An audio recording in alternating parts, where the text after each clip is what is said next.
Welcome to MarketPulse Pros and Pioneers. Each week, I talk with industry leaders on both marketing and entrepreneurship and business to find out all about their wins and failures in marketing right now. We'll hear all about successes and wins and what's fallen flat so that you can take that knowledge and implement it. Learn from the best, from the folks who've been there and done it all, as well as people just like you. Thanks for joining us. This is MarketPulse Pros and Pioneers. And welcome to this week's very special MarketPulse Pros and Pioneers. Very special for one simple reason, is today I'm able to finally announce that we have a charity partner for the show. Now, I've been looking for a charity partner for about a year, not long after we started the show, and I've been determined that we would find a partner that meant something to me personally and to our family, because it's a family business. And been on a bit of a journey over the last few years, and I myself have self-diagnosed with ADHD a couple of years back. Every time I do an online test, I feel like the tests get more and more convincing that I do have it, and at a higher level. Maybe it's coming out more, I don't know. And there's probably elements of autism in there as well. I think there's some autistic traits in there. The more I analyse it, we're in there. And my son, who's 7, is going through the assessment pathway. We don't know for definite one way or another. But I went through a period just before Christmas where I was going out of my mind. We were at the end of our tether. My wife was crying at the dinner table. Son, if you're watching this one day when you get older, I'm very sorry. This is how it was.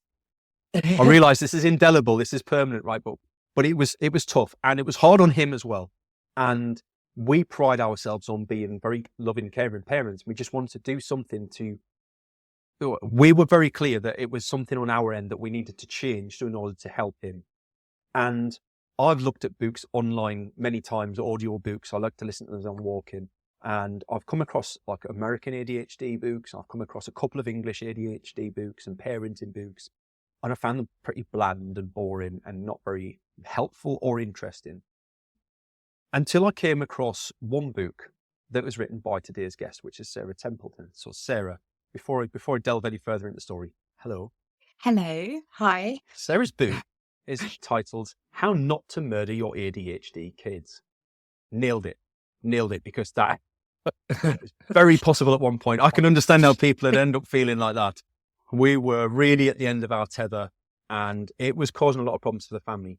And I'm not going to lie, I started listening to the book, Sarah, and I broke down, because I recognised so much of myself in the book, not just my son. Yeah. It was genuinely a moment. It was watershed for me, because I recognised so much in there that I didn't even realise was ADHD.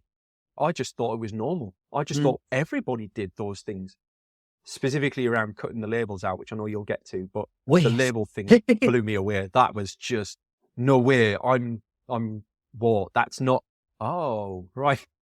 So, I'm gonna hand over to Sarah in just a moment, because I want Sarah to share a little bit of her story in how she got where she is, because it's a fantastic story, and also to share about ADHD Liberty, who Sarah runs and has kindly agreed that we're going to be charity partners. So we're going to mention them at the beginning of every show and try and support them as much as we can. And ADHD Liberty is designed to help break the school to prison pipeline for ADHD and neurodiverse people.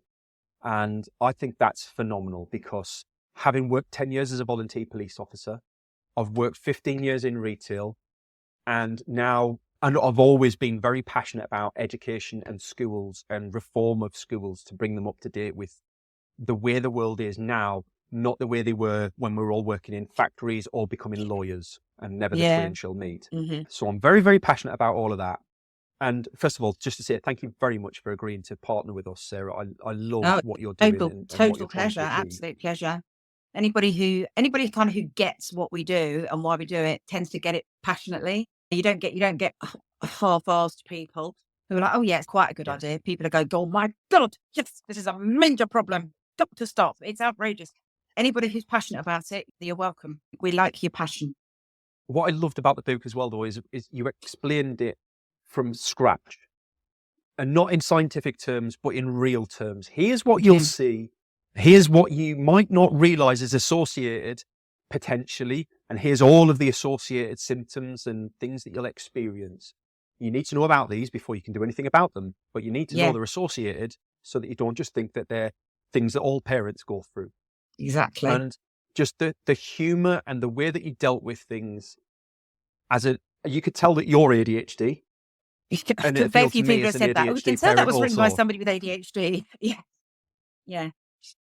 Yeah. Before we get into the top end of the story, though, Yeah. I would love to hear how you went at school, because I know that that's a big part of the ending of the story. It is. And I know massive. it's something that's inspired you to write the books that you've written, because there's more than one. There's 3 books at the moment. And I think that would be a fourth great... one's coming out.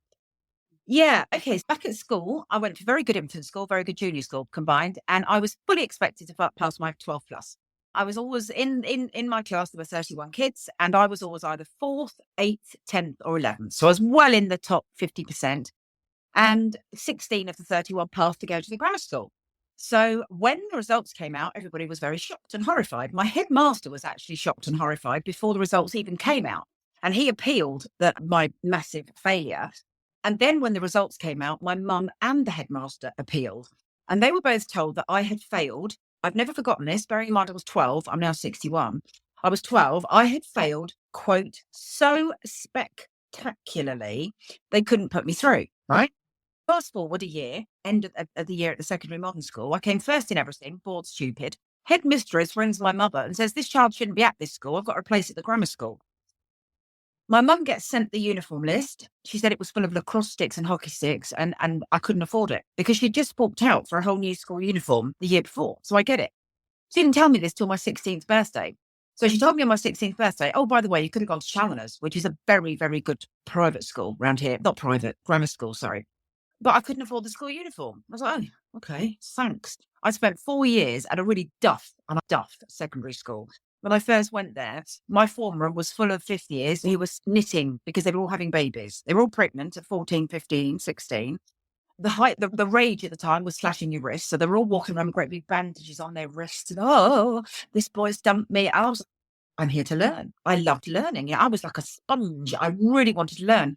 So I spent 4 years at a very, very, very duff scumbag college type school, not learning anything, being bored stupid. And it wasn't until I was in my very early 50s, a counsellor said to me, has anybody ever suggested you're ADHD? And I said, no, never. Why?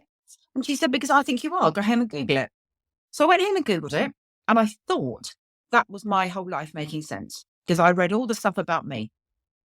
It just took my breath away. The stuff that really resonated with me was always having to be right, always knowing best, doing everything fast, having no patience, no boredom threshold, just all the forceful stuff. I was always thinking I was right, wanting everything my own way. If a game wasn't being played my way, not interested. And then all the other bits and pieces like interrupting people, being impulsive, being in debt, having addictions. I was lucky not to go too close to the addictions, but I did have a terrible food addiction, terrible sweets addiction, and shopping, spending money, shocking. So the whole thing made sense. Then I got diagnosed. I won't bore you with that story, but put it this way, it took 4 attempts to get diagnosed. I did eventually get diagnosed, courtesy of this wonderful counsellor who kept saying to me, you are ADHD, go again. So I kept going back and back and back. And on the 4th time, I got diagnosed. But then what was staggering for me was then I trained to be a counsellor, retrained in my very late 40s, early 50s to be a counsellor. I then started working with a lot of ADHD clients, and they were telling me, some of them, about their dyspraxia and about their sensory processing disorder. And fewer than that were telling me about their dyscalculia. Cutting an exceptionally long story short, I then went on to be diagnosed with severe dyspraxia with 1% processing and 1% motor skills, sensory processing disorder, and dyscalculia. And it was when I was diagnosed with dyscalculia, which for those who don't know is the numbers version of dyslexia, my entire life did make sense because people with dyscalculia cannot work out problems. And the 12 plus was problems. So instead of it being English, maths, French, history, any of those things, which the headmaster said, she just sailed it, absolutely sailed it. It was all, if Rosie's got 3 bananas and 4 grapes and 5 pineapples, and Ben's got 6 pineapples and 8 grapes and 4, how many is, and I was like, do I care? Am I interested in this? Is this sensible? Is this worthy of my time? That's what I was thinking. What a ridiculous question to ask. I was quite bright at 12. So I just thought they're going to ask me ridiculous questions. I'm going to give them ridiculous answers. So I started writing down 3 million, 2.5, 33,000, 486, any old nonsense I wrote on this thing, which is why, if you remember, the local authority said she has failed so spectacularly, we can't put her through. Actually, that was an undiagnosed ADHD person who was bored to death in this exam that was asking ridiculous questions, knew that if I probably got English homework and maths homework, I'd have rather spent the time doing proper stuff. And people were asking me about bananas. I just wasn't interested. And when I explain to people about dyscalculia brain when it comes to problems, it's not that we try and work them out and we can't. It's that there's a full stop. It's like a big full stop. Yeah. That bit of the brain that should do that, not there. Don't work. It wasn't as if I would get, there's 8 and 4 and a banana and a pet. Brain doesn't do it. Not interested. Just doesn't work that way.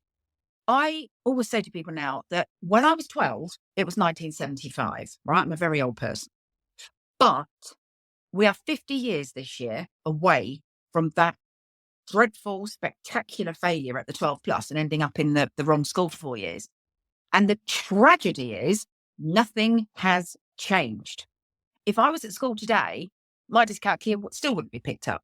My ADHD still wouldn't be picked up. None of it would be picked up because we're not screening in schools. So wouldn't it be fantastic to say, that was 50 years ago, that went out with the ARC. Now we're screening everybody. We know exactly what people have got. They're all getting the right support. They're all getting this, that, and the other. No, they're not. So I'm now very passionate about the school to prison pipeline because it all starts at school when kids aren't having these conditions recognised. They're not being screened. They're not going off for a nice dyslexia assessment or a dyspraxia assessment. Nobody's bothering. And then what happens in their early teens, girls and boys, primarily boys, but a lot of girls as well, they get fed up. They get cheesed off because they've tried, they've gone, I don't understand, I can't do this. And they get fed up. They think, I'm just failing here. Everybody else is achieving marvellously. I'm failing. I'm obviously thick, gormless, whatever. They start labeling themselves with all these dreadful negative terms. And they go off. They don't go to school anymore. They nip off into town. And if they nip into town, they whip a can of Coke from Tesco's because they're thirsty. And then they whip a sandwich from somewhere else. And before you know it, they're getting arrested for petty crime. And bang, they're on the slippery slope, and it's ever so slippery. As soon as you get on that slope, you are almost out of control. Because as soon as older teenagers get hold of you, they will start getting you to go through small windows, getting you to go in and nick some cigarettes because you won't be seen under the counter. Very, very slippery, that slope. And I worked in prisons as a counsellor. And then it broke my heart because I realised all these people in prison, certainly all the people I work with, they're all ADHD. About roughly 50% are diagnosed as children, but not on the medication, which is why they're in prison. And the other 50%, exactly like me, clueless, absolutely clueless. They know they think differently. They know they've got anger, a lot of them. They've all got insomnia. They've got dreadful sleep problems. They've got IBS. They've got loads and loads of indicators of ADHD, but they haven't got a clue that all that adds up to ADHD. Just to go to the end of the story, ADHD Liberty exists because I am very upset and angry and every other emotion you can probably throw at it about the prison system. I'm angry because there are people in government who are still writing letters to us saying everything's going fine when it comes to ADHD in prison, Sarah. I don't think so. The last email I've sent is for a boy in a prison who knows he's ADHD and can't get diagnosed in prison. And he's got an appeal at the Court of Appeal. He's realised he's ADHD, can't get diagnosed in prison. And I get emails every single day, anything from, I would say, 1 to about 3 maximum a day of people in prison who know that they're ADHD and can't get diagnosed in there, which is just outrageous when most of the prison population, I won't say all, but most of the prison population is ADHD. And a good chunk of those have also got autism. And the dreadful thing is, we are still, in this day and age, we like to think that we're enlightened and we're person-centered and we put people first and we take mental health seriously and all those lovely things. And if you can be anything, be kind and all this. Yes, we like to think we're like that. But actually, we are just locking up people like we did in Victorian times. And in those times, we called them asylums and now we call them prisons. They are chock-a-block with mental health problems. add in autism, because a lot of these ADHD assessments we're doing are also autistic assessments. There's a lot of people that have got both. There's a heck of a lot of people in prison who would meet the criteria for PTSD and complex PTSD. That's largely because they've come from undiagnosed ADHD parents. So their parents have been, and I'm going to run off a list now, but I've worked with clients with parents with all of these: drug dealers and drug addicts, very severe alcoholics, mums who drank 3 bottles of sherry a day, kids in prison who've lost their parents through addiction very young. So they were 16 when their mum died, 17, 18, that sort of age, when mum died and dad's a sociopath or dad's a psychopath and dad's a nutter, dad's left, dad's very violent. The stories of these kids that end up in prison, they've come from the most horrendous backgrounds. A lot of them have obviously come from care. They've been removed from undiagnosed ADHD parents with neglect, abuse. Quite a lot of them are undernourished in prison. I worked with one client who was very, very short. And it turned out that him and his other sibling had also been in prison. And both of them had to be on injections to strengthen their bones because their bones were so weak. They were malnourished from lack of childhood nutrition. What makes me angry and sad in equal measure is that we are locking up people who are in prison largely because their parents had ADHD, probably their grandparents as well. All of it went undiagnosed or misdiagnosed. So you'll find loads of boys who go, oh, my nan's got bipolar, or my mum's diagnosed with psychosis, my dad's schizophrenic. You think, oh, hang on, you're ADHD. Highly likely that's come from dad, mum, grandma, whatever. So the amount of misdiagnosis in these boys is absolutely phenomenal in their parents, whereas the kids just end up in prison. I've got clients, my next book coming out is called The Prison Counsellor. I've purposely not put ADHD in the title because I didn't want people to be put off. I didn't want people to think, oh God, here she goes on again, banging on about ADHD. I didn't want to put people off.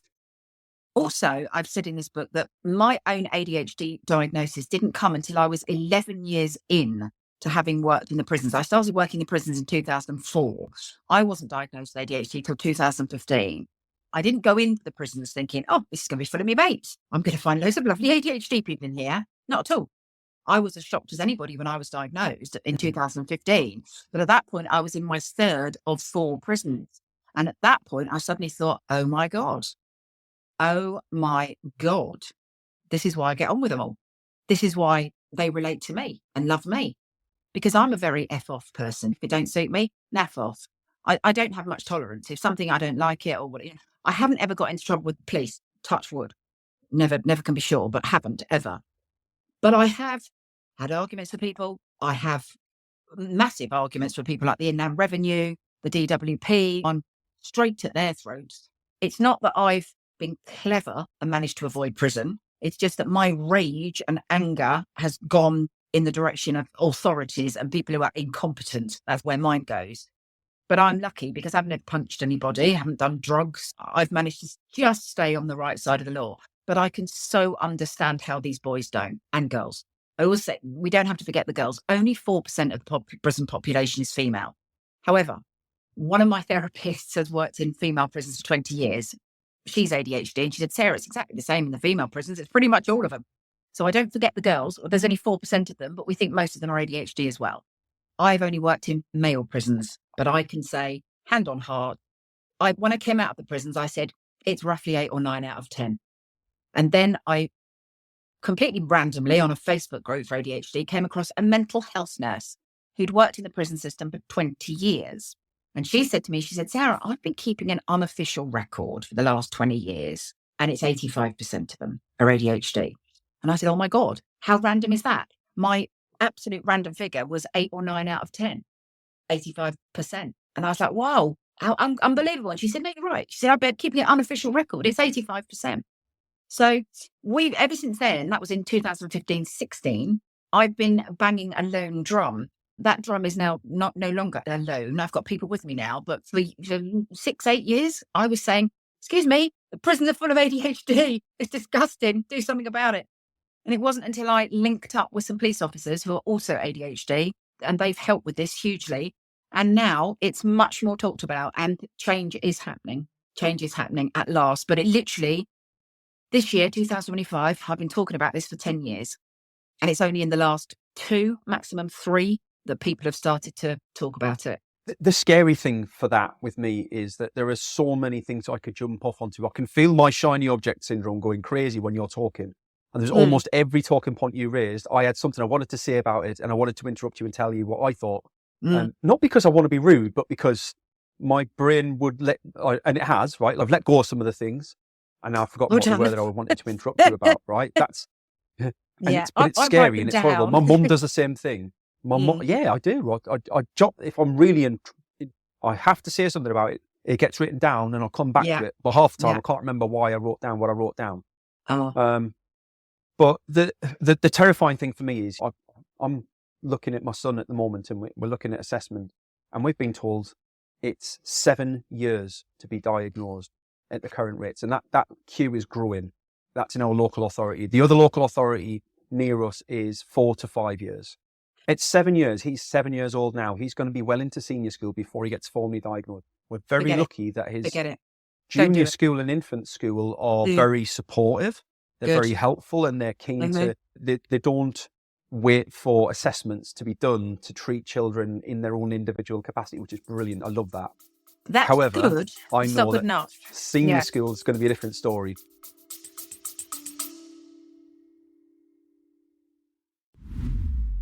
Special shout out in today's episode for our charity partners, ADHD Liberty, led by Sarah Templeton, who are part of the fight to prevent the school to prison pipeline for ADHD and neurodiverse individuals.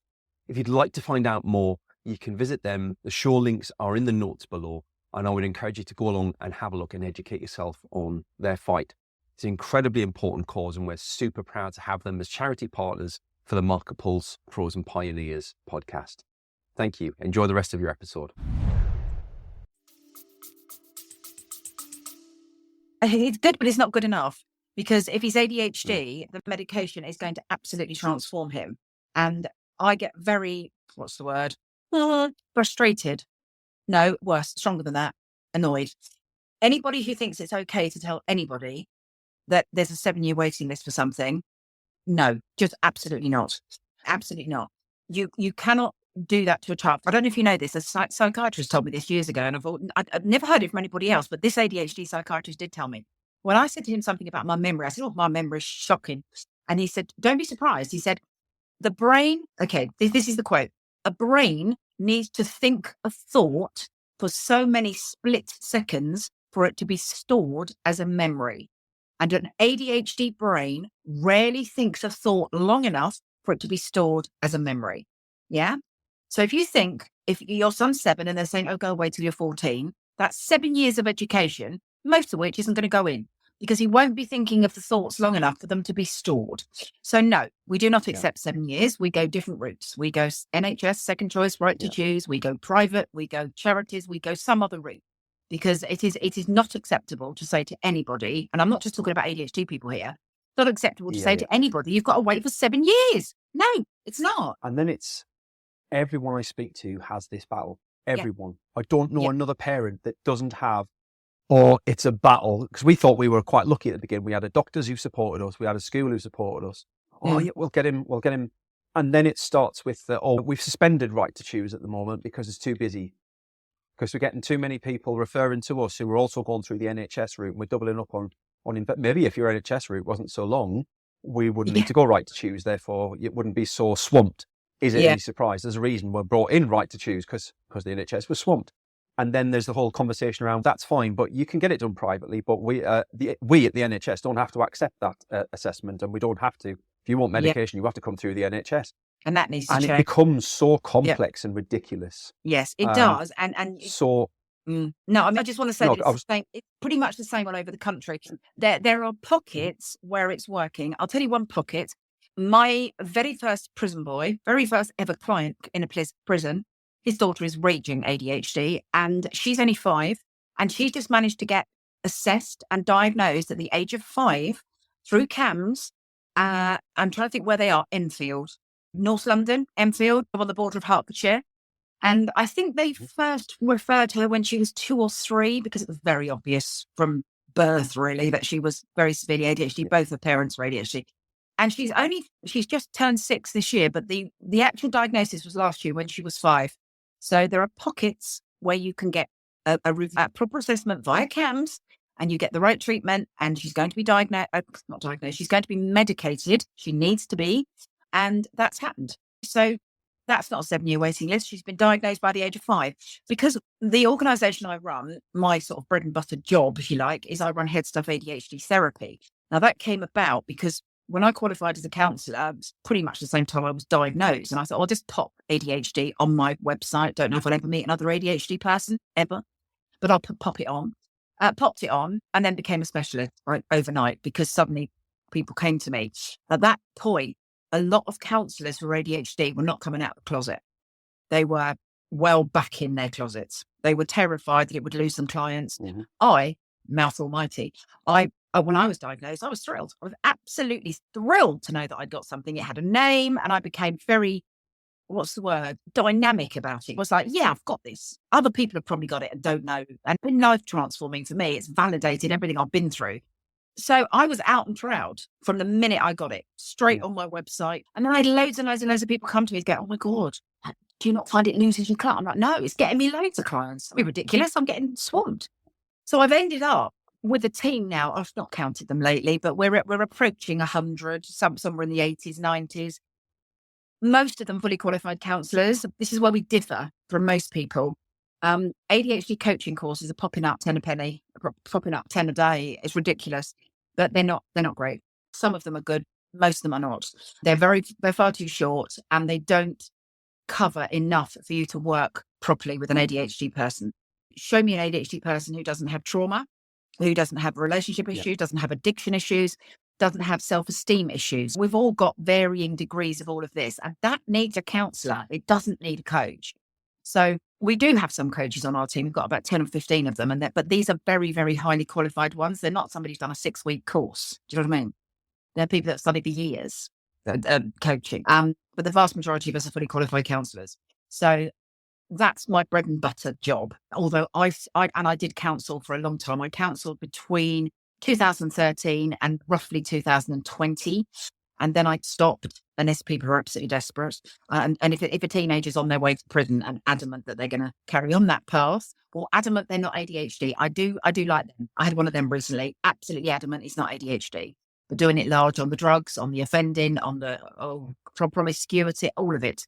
And I had to convince him he was ADHD. I don't mind those. I do the challenge, but I don't see clients regularly anymore. I just don't have time. So now what I'm doing is I do a lot of training, which I love. Go into schools all over the UK, just about to go to Australia for 2 months. I've already booked into 4 schools in Australia, hoping for more, but I'm doing 4 schools in Australia. I'm also doing a talk at Brisbane University about the link between ADHD and sex offending, which isn't something a lot of people like to talk about, but I know about it because I've worked with ADHD sex offenders. So now I do training a lot and I write books. I've just written The Prison Counsellor, which is all about the amount of ADHD in prisons and where it's hiding, where it's hidden, with lots of boys who've been told they've outgrown it. It was a childhood behavioural disorder. So they've been taken off their meds and then bang, where do they find themselves? Within a year or 2, they're in prison. So there's that cohort. Then you've got the ones who were diagnosed as a child and genuinely themselves think they've outgrown it and it was a childhood thing and they don't even believe they've got it anymore. So you have to talk them round into thinking, no, actually potentially it's what put you in here in the first place. Then you've got a massive chunk who've got absolutely no idea that they've got anything, but they are prolific offenders. They might have been in prison 20 times. And a lot of their offending is often to do with self-medicating their ADHD. So a lot of people are in there because they've been alcohol. Let's use alcohol as the easy example. You get quite a lot of people in prison who are alcoholics and all their offending has either been stealing to fund alcohol, stealing alcohol, getting into fights when they're drunk. So often GBH, ABH, even attempted murder. I've worked with people when they've been really rolling drunk. In fact, one boy was done for murder. He didn't actually do anything. He just kicked somebody. But anyway, he was so drunk because he was ADHD and self-medicating that he was actually in prison for murder. He didn't murder them. I must have to make that clear. But he was like an accessory. Then they're in prison for things like criminal damage, which they do when they're drunk. They'll kick something or smash a pot by accident, whatever. and then they get put in prison for a fray. A lot of boys are in there for a fray. So that's purely somebody who's self-medicating their alcohol. And I've met loads of them that are in prison for all that sort of thing. And also domestic violence, because when they're drunk, that's when they will scream at their girlfriend, that's when they might chuck something. That's when they'll be more heavy-handed than they might be if they were sober. So domestic violence is also linked with the self-medicating. So the prisons are chock-a-block with ADHD in all different capacities. So diagnosed, undiagnosed. Some of them think they've got autism. It's quite fascinating going back through all my notes, which I've just done to write this book, all my prison notes, which I've kept. And there was one boy who, in fact, it was that 5-year-old's father who said he thought he was autistic. And could I bring in an autism screener? Which I did. I took it in and he didn't score anything. And I took it away. And then this was years before my ADHD diagnosis. I had no clue to think, I wonder if you've got something else. Or I just literally did as I was told, bring an autism screener in. He didn't score high enough. We thought nothing more of it. It was about another 7-8 years before I went back to that boy, found him, and got him diagnosed with ADHD. There's loads of people in there that know they've got something going on, don't know what it is. One other group that's in there. There's a lot of boys in prison who hate themselves because they know that the minute they go out, they're going to do something dodgy and they're going to end up back in prison. But they don't know why they're going to do it again. Classic example is a lovely, lovely boy I work with in Aylesbury Young Offenders.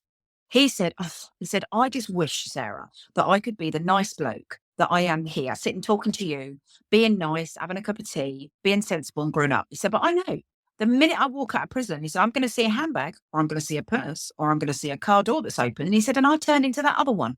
And I know I can't not do that because I've tried so many times not to do it. Now, that boy was one of the ones who was diagnosed ADHD as a child and taken off the meds. And if I'd have been counselling him now, I'd have been saying, I know why now. It's your impulsivity, it's your compulsivity, because you've done that in the past and it's given you excitement. You know you're not going to be able to not do that when you get out. And that's why you think that you know you can't be a good person, because those temptations are still going to be there. And you know that you haven't got the whatever it is within. He used to say, I'm weak-willed, I've got no moral compass. And what was the other thing he'd say? Something like I haven't got strength of character. And he used to really criticize himself for that. And I really regret that I didn't know more at that time to say, no, it's not that. It's actually your compulsive brain that is going to not allow you to walk past a handbag or a purse or an empty car. And that's a big chunk of them in prison. They hate themselves because they know that when they get out, they're going to do the same thing. And that's because they're not medicated for their ADHD. So, of course, they're going to keep doing the same stuff. That's the tragedy. And having worked 10 years on one side of the thin blue line myself, I can see a lot of what you're saying in the experiences I had, and I understand a lot more now. And there's a whole, I'd be honest, Sarah, me and you could talk about this subject for hours and hours and hours, and it's probably a podcast on its own. What I would say is that I think there's a couple of things that particularly make you stand out to me as opposed to a lot of the other ADHD experts that I've heard, or certainly talk around parenting. And one is that you identify the symptoms of ADHD children, but you also believe that some of the symptoms need to be managed. And it's not a case of just, they're ADHD, so that's an excuse, and just let them get away with it. And that leads to the behaviour that lands them in prison. And a specific example was you were talking about lying, and we ADHD people can lie for excitement or because they don't want to, because it's boring, they're making it more, all of those things. And your statement at the end of the book was, and it needs to be nipped in the bud now. And I love that, because too soft leads to bad situations down the line. But at the same time, we need to help people understand how to cope with what they've got, or how to understand that they need to have something that they need to cope with half the time. 100%. Yeah. And that's a go on. Sorry, carry on. No, I was going to say, that's a brilliant one to pick on, because when I say about lying, there are some ADHD people who go, I've never lied. That's outrageous that you should even suggest it. No, not everybody lies, but a lot of people do. And I did, but I only did through my teens. How typical is that? Just through the puberty thing. That's when I lied. And it was only ever to get something. So I would say, I actually use this one. I say to my mum, oh, we had a really pathetic salad at lunchtime. I'm absolutely ravenous. And she said, oh, did you? That's outrageous. Look, I've got to have some more bread. Have some more. We hadn't, but it was to get something. I used to steal out my mum's purse again to get food when I was out, compulsive eating. And I did put arms and legs on things to make things more exciting. But the reason it has been nipped in the bud is, as you've said, it doesn't lead anywhere good. You can't keep on doing that because ultimately, I hate to say it, that pretty much everybody in prison is a damn good liar. You don't get many honest drug dealers. They're very good at lying, very good at pretending, very good at hiding. And that's where it leads to. It leads to dangerous activities. So what I always say, though, with these traits like lying, brilliant example, is you need to explain to a child. So if you catch a child out, don't have a go at them there and then. Always leave it till the next day. So it's completely random, and always pick when they're in a good mood. But just say, actually, you might not even know this, but your brain actually does some of these things. And some of them are fantastic, absolutely phenomenal, and you're going to achieve massively. But there's a couple, this is one of them, that you've got to be aware of because your brain naturally does want to put arms and legs. Oh, lying's not the greatest of words. Not being skimpy with the truth is better. Or putting arms and legs on things. And the way you word it is very, very important. If you make them understand that that's the way their brain kind of leads them, but that's the sort of thing that's going to get them in trouble. So actually, to try and be aware of it, and also never to worry about admitting the truth. If they can lie one day, they're never going to tell you at the time that they've lied and they're really sorry. But if you give them a day, 48 hours, and always give them various ways of doing it. I think I've said this in the book. Allow them to write it, text it, voice note it, put a note under your bedroom door, whatever way works for them, that they can say, actually, you are right, I was lying, but I've got back to you within the 48 hours, so I don't get told off, do I? And there's one other thing that I think particularly I love about what you've done. We've talked a lot today about the negative consequences of having ADHD and the path it can lead into prison and the serious consequences of that. Mm-hmm. But what I really liked was when we first talked and you sold it to me as, when you're talking to a young person, it's very much a superpower. And I believe this, absolutely believe this. It's a superpower and it's a gift to have ADHD. It doesn't mean you're going to end up in prison. No. It's just that the system has failed so many people and never taught them ways to deal with ADHD, never gave them ways to cope, and never had the support mechanisms in place in order to make that happen, compounded generationally. So I just wanted to, as a kind of last note before we sign the episode off, is I really love that, the way that you pitched that to me, and in that it's really a privilege to have ADHD as long as you learn how to cope 100%, with it. yeah. And you're absolutely right. The people that are in prison, they've not had anything. They've not had parents who've been able to support them. They've not had the diagnosis at the right time. They've certainly not been medicated. They've not had the support at school. They've had very little, and that's why they end up where they are. But people who are supported, one of my clients, my private clients this year, he qualifies as a doctor.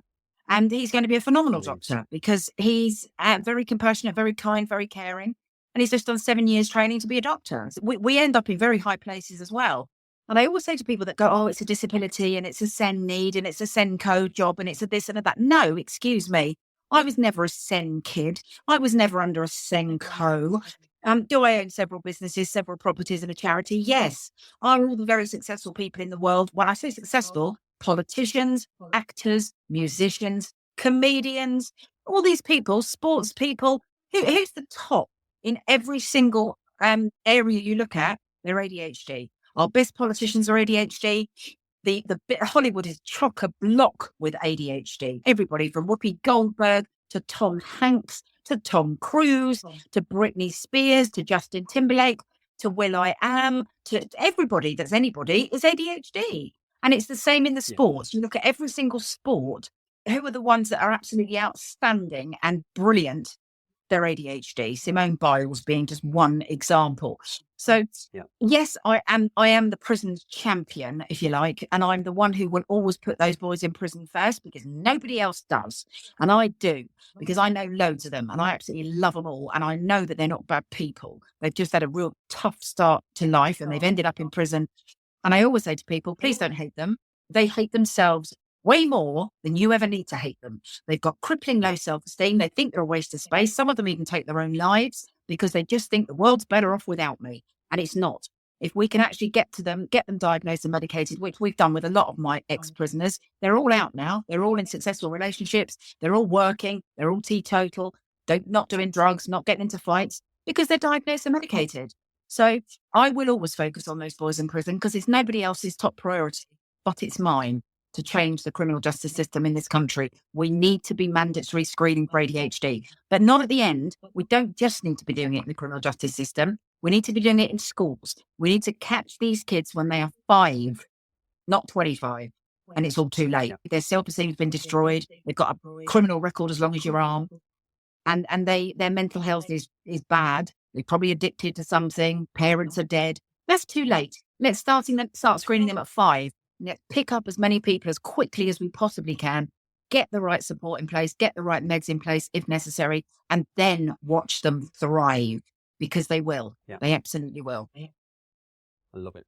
And that's exactly why I wanted to have you as a charity partner, because I think it's a fantastic initiative and fantastic mission and vision to champion as part of the show. And it certainly aligns with my own personal experience. And so looking forward to, and I think what I'd like to do, Sarah, is would love to catch back up with you again in about 6 months or so when you've been to Australia and you've come back. Yeah. And to hear a little bit more about how you're getting on with some of the initiatives you've got, the tests and trials that you've got going on. Six months is a perfect time because we have got pilots and trials going on with so many different places, homeless organisations, addiction, prisons, probation, all over. So in 6 months, I'll have a lot more facts and figures for everybody. But I will just say now, the very early pilots that we've got the figures for, they're all coming in at exactly that figure, 85%.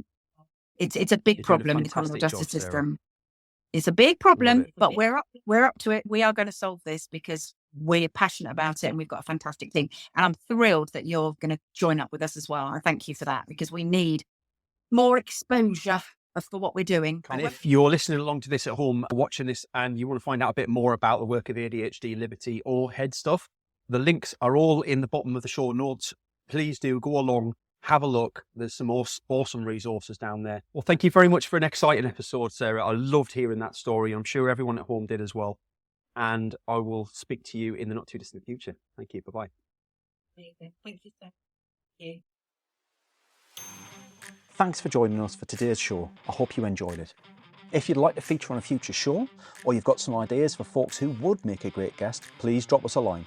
Contact details are in the show notes and I'd love to hear from you. Your host today was me, Paul Banks, founder at Javelin Content Management. Here at Javelin, we specialise in helping busy business owners just like you to repurpose video content, taking all the stress and tech problems away and turning your long form video into literally hundreds of pieces of content without breaking the bank. We describe it as getting ideas out of your head into video and out to your socials. If you want to launch your personal brand, become the vendor of choice for your audience, or maximise your sales revenue impact, we'd love to hear from you. Join us next Wednesday for the next episode, and don't forget to subscribe and give us a review. Our podcast is only possible with your continued support.